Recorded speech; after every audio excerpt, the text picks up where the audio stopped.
Welcome to the first ECIS PE podcast. We are a group of physical education teachers working in international schools around the world.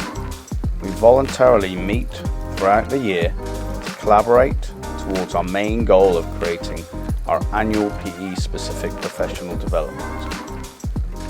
Each year we find ourselves guiding the host school towards preparing workshops, keynote speakers and many of the behind-the-scenes logistics. The ECIS, or Educational Collaborative for International Schools, physical education conferences are based on the philosophy of teachers teaching teachers. The majority of the workshops at our annual conference are presented by the delegates themselves, full-time physical educators. These annual themes are set by the host school and all the workshops are tailored neatly to support them. Since 1995, this concept continues to allow our delegates to share and grow in a unique manner. You can contact our chairperson, Dominic Dalle, at ecispe.sig@gmail.com.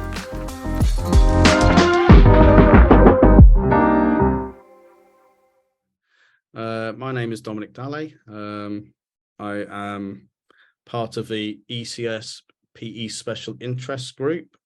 I have been part of this group for a little while now, and I'm really excited to be part of what we're starting to think of and do with this SIG over the next year or so, especially leading up to the PE conference, which will be coming up later on next year, and I'll leave Chrissy to introduce that a little bit. We do have Chrissy as well on this call, and she will introduce herself. She's not on the special interest group poster here, which was posted out on social media, but she is heading up the conference.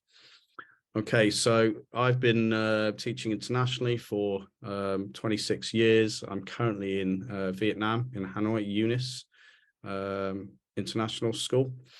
I'm the head of PE there, and I'm an IB, an IBEN educator, workshop leader, and reviewer as well. And I do a few other things. So I'm going to pass on to Effie. Would you like to introduce yourself? Good afternoon, all. I'm Effie Karatopouzi. I currently live in Greece. I teach in an international school, ECIS International School of Athens. I've been teaching there for about 8 years. I'm an elementary PE teacher. I also coach the track and field team. I do quite a lot of stuff regarding physical education, differentiation, teaching. I use mindfulness at school. I have working with teachers regarding mindfulness and helping their taking care of themselves during school time. This year, I got my, let's say, diploma certification of a rescue team. I'm a rescuer, so I do give some advice at school too. More or less, I'm really involved in action, and I belong in this committee since 2 years ago. I think this is my 3rd year. And I'm so excited that we're finally going to have this conference online and in real time at the end of March. And I hope we have a lot of people joining us there. And I'm very happy to be here today. Hi, everyone. Yeah, great to be part of the committee, been on it for 3 years now. And just thinking back to my first PE conference with ECIS in 2004, would you believe? So I've made many connections and colleagues over the last 18 years. Super psyched to be back in person again. I think that's the heartbeat of the ECIS PE conference. I think that's the big change between some of the other online learning and various other conferences in the world. And yeah, I teach at Zurich International School. I'm 10th year here now, 5th international school. And just looking forward to really promoting what we offer as a committee, what we offer as a conference. And super psyched that Frankfurt have put their hands up, and thanks to Chrissy and her team for all the great work they're already doing behind the scenes. And just to shout out, if you're on the fence, I hope that the next 15 minutes of your life will push you the right direction, and we see you in person in March. Cool, thank you. I just want to mention we also have two other members who couldn't make it today, Adam Levo and Luther, and hopefully you'll see them throughout the series that we're going to be sort of introducing, and Mike will talk a little bit about that later. I'd like to introduce Chrissy, who is going to be offering her school for the next live conference. Hi, I'm Chrissy Moncrief. I was previously involved with the ECIS SIG group years ago, and I'm just returning last year as Mikey was twisting my arm. Didn't take a lot of twisting to return, of course, but stepping in to host on behalf of Frankfurt International School. Been at Frankfurt International School for a very long time, teaching PE and health. This year also as the department head, and also a little different hat from some people in a pastoral leadership role as well. So kind of two hats there. We are very excited to be welcoming a big group, we hope, to in-person PD for physical education. We, as a group, I think, have missed out over the last few years. Excuse me. While we have tried some online things, it's certainly not what we would hope for ourselves as learners or our students. So I think it's an exciting opportunity to reconnect back together. So with our theme, United in Movement, I think that fits well with what we want to achieve as a group. I will then, with all of those introductions so far, maybe move on to introducing one of our speakers for this event. Is Sherri, who is also on this call with us. As I said, our theme is United in Movement, and we're really thinking about diversity, equity, and inclusion. And Sherri has a lot of expertise and experience to help enrich our learning in those areas. So Sherri, I'll pass it on to you. Hello, everyone. Thank you, Chrissy. Thank you to the ECIS SIG group. I'm super honored to have been invited to Keynote at the conference. And I have to admit, I'm a little squeamish because, I'm a writer, not much of a speaker, but I'm excited to give this a go. So I teach elementary PE at the American International School in Vienna, and I have been on staff there for I think this is year 27, something like that. And I love what I do. I enjoy children. I enjoy being able to be in comfy clothes all day and listen to music that I enjoy while I'm teaching. So those are some of the benefits that are there. But also in the last several years, as I have been active as a blogger and on Twitter, and I've communicated in lots of different networks. I have learned a lot about my own thinking around education, how it works, what's relevant, what's important. And what I keep coming back to is recognizing the role of identity, the role of who we are in our roles, in how we show up, at work and home, and how we're sort of navigating all of the different identities that we are all the time. And so that's what I hope to look at and think about in my talk. When we think about identity, race, gender, age, sexual orientation, class, ability, all of the full range, right? If we're talking about all of these different identities that make us who we are, how does that play out in our classrooms? How do we show up for students, and how do we also respect and encourage all of those identities in our classrooms? So I'm excited to kind of delve into that. The other thing I'm thinking about as we talk about identity is also our teacher identity over a lifespan, right? As we we begin as maybe as young teachers, maybe as, some of us start later, but I've been doing this job for 26 years, and I am not the same teacher now that I was when I started in 1996. And so I like to think about that growth that happens in all of us and how we can tap into that and share that also with our students.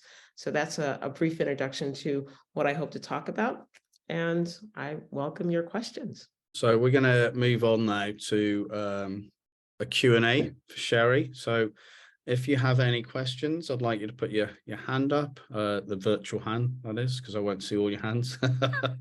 and then we can go from there. I have a question, but I'll pose mine after others. Okay. Can I go for a visual hand here and just go straight in?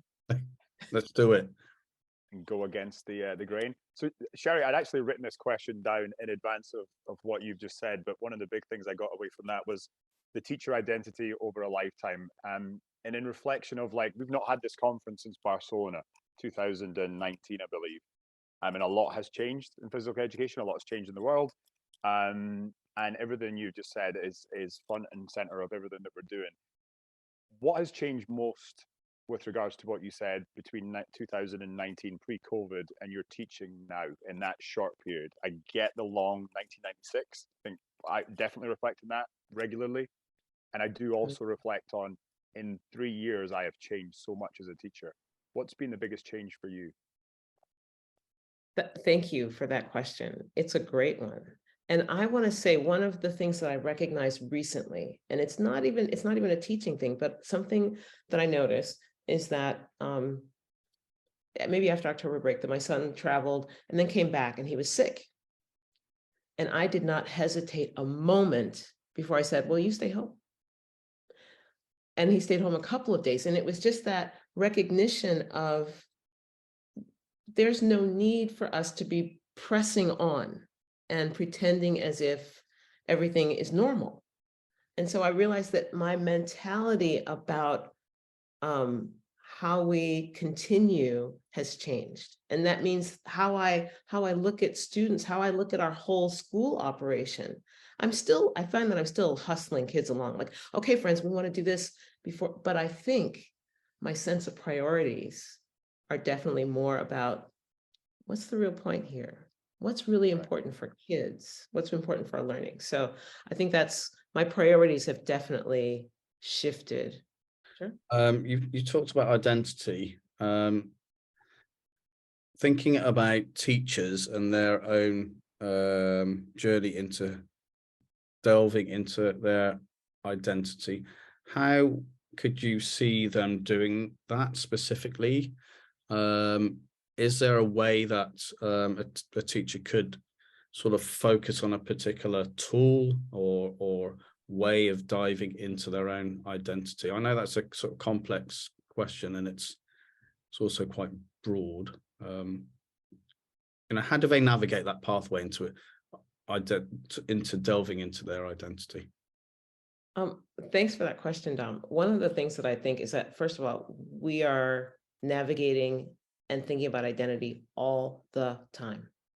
Whether we're conscious of it or not is another story, but we are doing identity all the time, just in the way that we show up differently for parents when we need to, parent-teacher conferences, versus how we are in our classroom, versus how we are, speaking with our colleagues, versus how we address the director, particularly if there's a problem, right? So those are all kind of identity questions that related to context.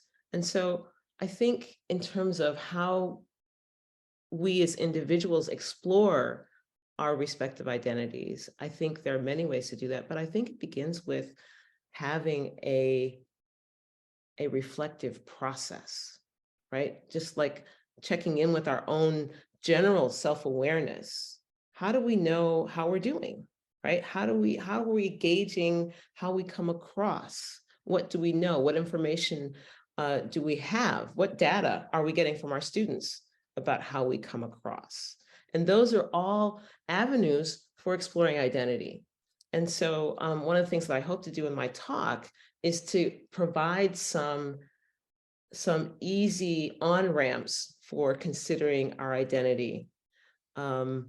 Because it doesn't need to be a very necessarily difficult or uncomfortable. I think we're doing it all the time. So I want to tap into the ways that folks are already doing those things, and how do we just enhance it and guide it, that it gives us data that allows us to navigate our context even better. In some of the conversations we've been having at FIS, as we've been exploring what we called equity, justice, and belonging, I was hosting some conversations, and some people are really nervous to talk about some of these topics because they're so worried about making a mistake.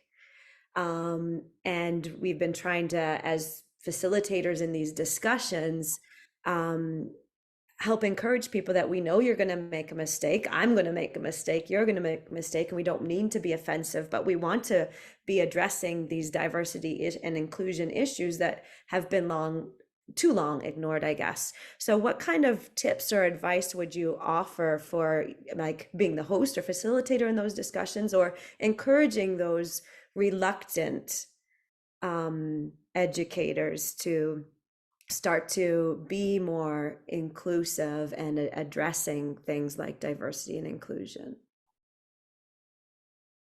That is the $1 million question. And I can't answer it exactly right now, but I want to say a few things. There are always question marks about people's readiness to explore identity, to think about equity and inclusion, and often it's rooted in, as you mentioned, right, the fear of making a mistake. And so often our conversations around diversity, we're going to talk about race. That makes me uncomfortable. We're going to talk about homophobia. Oh, shudder, right? I mean, there are different things that we feel like those are sensitive. And yet, one thing that I keep coming back to is, friends, the world is it's abundant in diversity, right? It is, we live in a world, and in that world, we will find all these different types of people and dispositions and also contexts. And if we are not engaging that in dialogue that helps us navigate and understand those differences and appreciate those differences in healthy ways, then we are doing our students a disservice. Then we are not taking our role as educators seriously enough. And so I really, the readiness thing is always a wonderful sort of like, we're not ready for that. But I also, your students been ready. Like they experience things. Many of them are coming with, again, their experiences. We don't know all of their experiences, and we won't. But just because we don't know doesn't mean that we can't engage them in ways that show them that we are prepared to include and welcome and listen and appreciate who they are and what they are bringing. So that's the beginning. But I also, for me as a facilitator, I structure things deliberately for inclusion. I am thinking about the least enthusiastic participant in the room, as well as the person who's like, yeah, I'm here for it, let's go. But I really am thinking very much about the person who is the most reluctant, because I know it's, so I find ways to make that entry, those on-ramps, not too steep, and to make it the price not too great. So low stakes engagement to begin with, to let everybody warm up. So those are all things that I use to just sort of be mindful of what people may be bringing to each conversation. I hope that's sort of also given you some thought going forward for when you're putting your keynote together. I think it's really, really useful. Some great questions and some good prompts for all of us to think about. Dom, I also noticed Jody's hand go up there. Oh, go Jody. I can't see unless you press the little button thing. Oh, sorry, I'm just doing old school, like the no. Thanks, Chrissy. No, I just wanted to say to Sherri, especially that, you know, watching you from afar, just as, you know, someone advocating constantly for inclusion and diversity and that voice, I really so greatly appreciate that. And you know, I strongly believe this work starts sort of with us and showing our students, you know, I had a conversation in a class yesterday just saying, oh, this is really challenging for me, or this is something that I'm working on. And really, you know, that ability, I know we hear it, but it's like practicing of the being vulnerable and them seeing us make mistakes and them seeing us struggle, I think really just opens up that, you know, the modeling for the students, for our colleagues. For me, that's something I've really tried to be more comfortable with, not having all the answers. And so I just wanted to say, I really appreciate all the work that you're doing in your newsletter. And I really look forward to learning more from you in March. And just thank you for being there. So.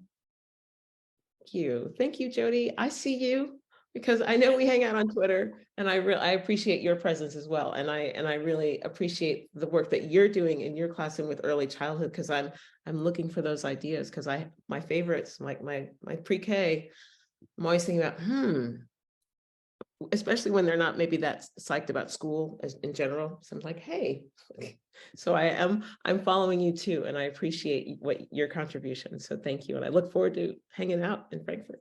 Cool. Thank you so much for all of that. Great conversations. We're going to move on to some of the things that we're going to be doing in our ECIS special interest group. And I'm going to start with Effie.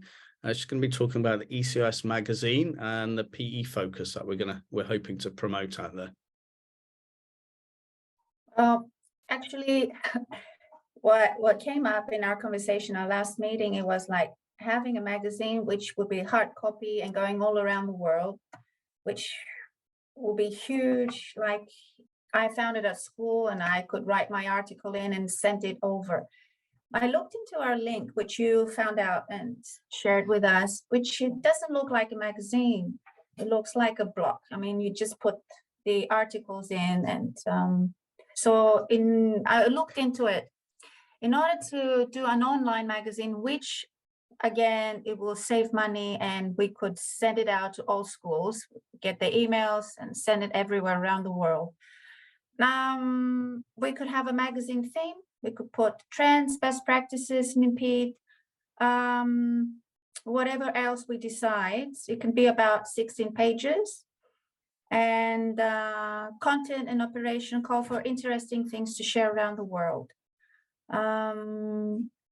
Similar like the conferences we do face-to-face, something like that.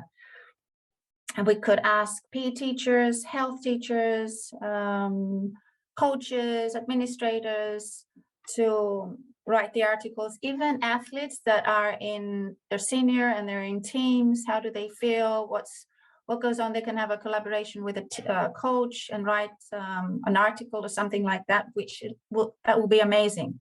What comes out of that, looking into it, we could have in the future add pages with advertisers, and we could just get companies to promote themselves through the magazine. And I think this will be great for us for ECIS.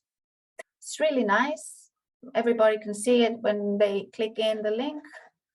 Yeah, hi, I think that's a really, really great idea, just because I know that I have a lot of colleagues who aren't on social media at all and also don't get the chance to attend the conferences. So I think there's a whole community of people who are out there that don't know everything that's going on that could really benefit from it. So I think that would be really great. Oh, thank you so much. I think we've got some people on the ECIS team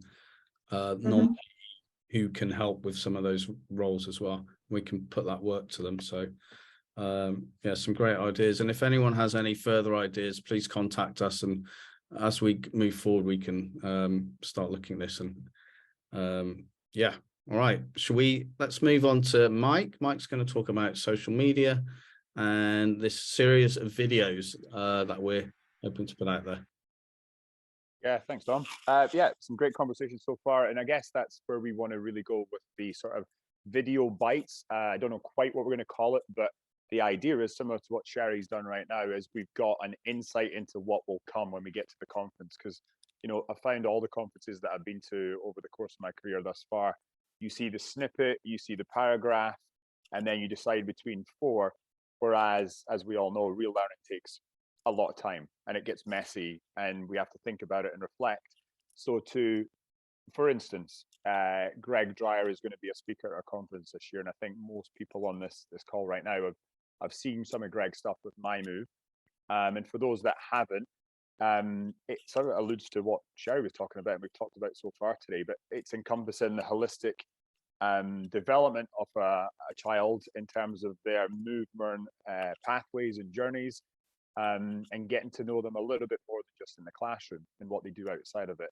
So Greg's, for instance, might be a quick 1-2 minute conversation, Q&A with myself, and then people have more of an insight into what that might lead to when they get to the conference. I guess social media, as we all know, it reaches far and wide, but if we can get some faces behind the camera, ask some good questions and develop a conversation that might end up in, I think we've all probably been part of Pod PD at some stage in our careers as well, in a more sort of social environment where we can just freely talk openly about some of the things that we might see at the conference as well.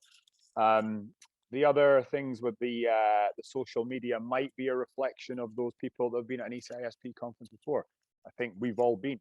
We all know what it feels like, what it flows like, how tired and exhausted you are by the end, but how enthused you are when you're there. And I think every PE conference I've ever been to in my entire life, ECIS particularly, it teaches the rest of the year for me. Wherever it fits into the year, it inspires me, it makes me challenge myself, try new things, and to get other people and not just the SIG committee to speak about those experiences, I think would be super invaluable.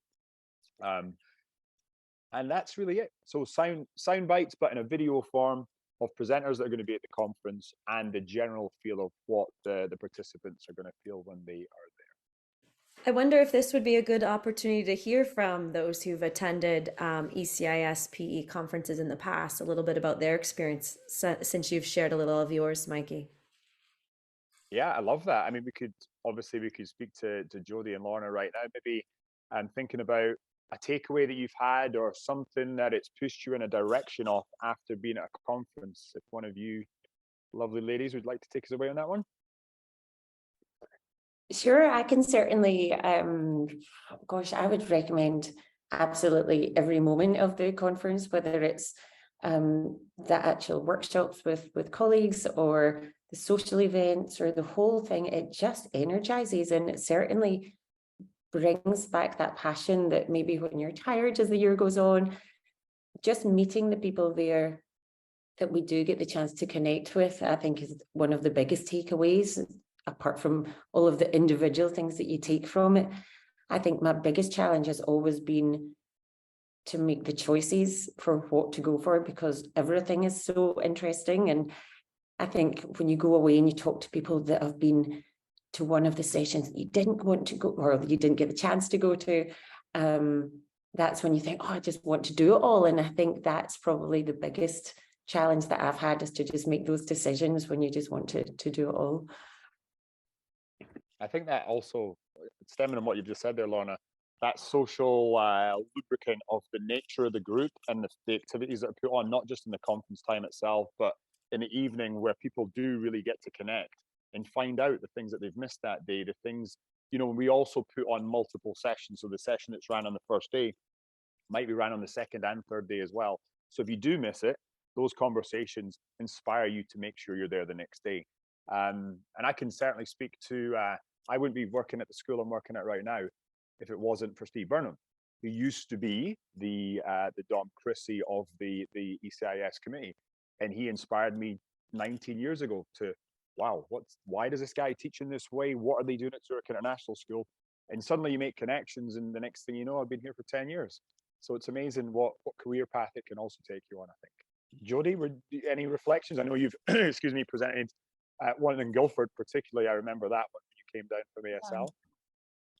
Yeah, I mean, I would echo definitely what Lorna said, and I think as PE teachers, sometimes we all also operate in a silo. We don't, we sort of, and sometimes it's hard to understand, like in terms of, the behavioral patterns or physical patterns in terms of what is happening with kids right now. And just having that time, I think, to unpack that with like-minded colleagues is really powerful. Like looking at the pandemic and the shifts perhaps in curriculum or adjustments we made in our teaching, or, what are kids needing right now? I think all of those are powerful conversations and help, of course, add validity to what we may or may not be feeling when we go and teach every day. So I just think that right there is, then you don't feel so alone, like, oh my gosh, I'm not completely delusional what I'm thinking. But so that's what I would add to that. It's so refreshing to have those connections in that way.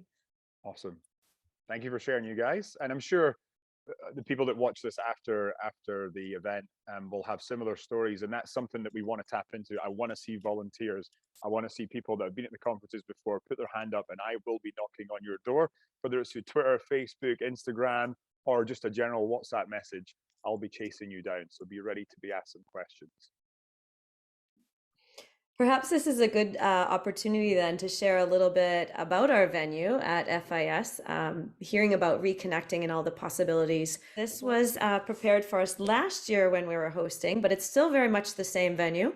And we're excited to share it with our community.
So as you can see, it is a very exciting place to be learning about moving, and we're really happy to be sharing that with all the attendees and participants who want to come and learn with us at Frankfurt International School. Chrissy, do you want to talk a little bit about the mental health and the socials that might be happening? I think you had a couple of, kind of talk about one of them or Yeah, sure. Great. Thank you. So let me first talk about social. We want to come together. We want to connect for, first and foremost, professional development in the field of physical and health education. Of course, that's definitely our priority. But what I want to echo from what Lorna shared with us earlier is sometimes it's also those conversations between sessions that you're, sitting down at a meal together, you're sharing an experience together outside of an actual workshop, that you have some awesome aha moments and just those casual conversations there where you can connect with people the way Jody was sharing, that you don't feel so isolated. So particularly coming, hopefully I can say, out of the pandemic, where we haven't had those connections, I think this is an important opportunity for us to be together. So there is a social aspect to our to our conference. We work hard and we play hard. So we want to get some input from you to meet our needs and offer a variety of activities and social opportunities to connect. We have some ideas, from bowling to bike riding in our awesome forests that surround us, to heading out into Frankfurt to explore there as well. So we're very open to your contributions and want to take advantage of our facilities and opportunities in this area. So maybe that's my first plea or first question is if anybody has any social that they think would be particularly fun. Someone previously suggested maybe going to an escape room or something like this as well. So while it's not the priority, it can still be an opportunity for some great fun and learning. I see Effie's hand going up there. Yes. Mm-hmm. We could do some hiking, which you have the facilities around. And that will be nice for everyone. I love games, different kind of games. So I'm into that. Any games, we could play tag games. That's for the fun. But then after that, we can sit down and, I don't know, go out for a drink or something after the games. But it shouldn't, it would be nice to be a game like have fun, enjoy, and then go out for a drink. Just to have the afternoons after sitting down a long day in the conference. I don't know if everybody's going to be active or not, and then brainstorm in a pub next to the hotel or something like that. Nice and relaxed. Mikey, I saw your hand fly up there. Yes. It certainly did. So Effie just got me thinking about some of the previous conferences and some of the more social activities that involved us being students. It involved us actually participating in various physical activities. So hiking might be one, but just the idea of being on a team. I think of some of the most powerful connections on the volleyball court, for instance, in the morning, or a fitness session led by Jess Mindio. But those real personal connections where you're getting to know a different side of someone's character and just getting a more well-rounded experience. Now, obviously, I'm going to throw a Scottish Ceilidh in there, because that's something I love to do. But that is another sort of speed dating on the dance floor of just getting to know people. And I think that's a really, really important quality at these conferences. And I'm sure there are tons of other ideas out there. I'd love to hear them. Dancing, but with traditional dancing from each country, perhaps? I love that idea. I think we all have that somewhere in our curriculum, I'm guessing, dances from all over the world. And you can certainly start off with one and lead it from there. And I think the more the merrier, as far as I'm concerned, when it comes to that. And that might be, I know one or two people, it takes them a while to actually present at the conference. And that's always a nice segue in. I think the first conference I was ever at, Gary Wright, if I'm correct, and a BSN teacher whose name escapes me, did a Ceilidh unit. And bit by bit, I sort of made my way in to do a couple of dances that were a little bit different than Gary, even though we went to the same high school. And suddenly I'm presenting at the next conference. So it's a nice little taster for some people as well. Great. Thanks for sharing. I don't want to spend all our conversation time on that, but if there are other ideas for those on this call, go ahead and put them in the chat. And then additionally, those who maybe see this through our video, please get in touch with me and I'll add my email details so that you can email ECIS PE SIG group and we can hear from you as well. So the other topic that I have here is mental health. And this is something that Sherri and I were speaking about when we were talking about our conference and how we could use her skills and think about coming off of a pandemic and so on. I know in different places, maybe you're still very much in a pandemic and the rest of us are coasting through in a different world. But I think the whole world is a whole lot more aware of mental health. And I wonder if we could have a bit of a discussion here, thinking about how are we as PE educators addressing the mental health needs of our students, and then maybe secondly, of ourselves as well. I think I saw Lorna's hand go up. Are we just, oh no, that was a goodbye. Whoops, she's got to run. I know similar to Effie, I've done some mental health training for incorporating mindfulness for adults and students and looking at incorporating that into some of my balance classes. We have more students when we offer options, signing up for things like yoga. And so I'm just wondering how you're experiencing the changes in mental health awareness and how you're addressing it. If anybody wants to contribute some ideas now, this is also certainly one of our topic or theme areas for our conference when we're looking for speakers and presenters. So maybe that's something that, resonates with you to present on. I'm very grateful to see this show up as a strand at the conference. One of the best parts of ECIS PE conferences is that they're very hands-on, right? So we're engaging, we're actually doing the stuff. And that for me has always been the most valuable. So again, thinking about how do we do mental health, I think we have some really wonderful opportunities to get together and not just discuss, but maybe to practice, right? Some grounding exercises, some breathing exercises. And even if we're already, on our meditation route or whatever it is, it's the community aspect, doing it with others that then offers, again, different stimuli for, oh, wow. So I really, that's something I'm very excited about at this conference, because I just think mental health is something we've known about, especially as PE and health educators, but it's something that kind of is in small print. It's the physical was always up here and the mental, oh yeah, that too.